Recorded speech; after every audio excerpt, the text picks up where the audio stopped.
Eve, a film written and directed by Benita. I chose the name Eve because it is simple yet sinister. Eve is often associated with the evil in destruction, because we all know Eve as a woman who was responsible for the downfall of man. Setting. This film is set in a woodland area, along a secluded path. I made this setting this way because I wanted the characters to seem more isolated, especially the protagonist. This creates a sense of the unknown and of something being hidden. For the costumes, I used everyday conservative clothes for the protagonist. This is to emphasise her normality and vulnerability to the supernatural. The ghost is dressed in white. This is similar to other films like The Grudge and The Ring, because I used these films as my main inspiration. Camera work and editing. I used a lot of point of view shots and tracking shots. This is to make some scenes a lot more personal, therefore drawing the audience in. At some stages, there was no music at all, especially when she sees the ghost.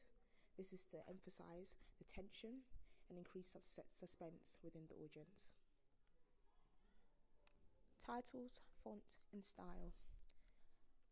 For my actor names, I placed the titles halfway through the sequence, and for the name of the film and who was written or directed by, I placed it at the very end of the sequence. The actor names were simple, but with an added jumpy and jittery effect, just to heighten the fear and anxiety demonstrated in the film.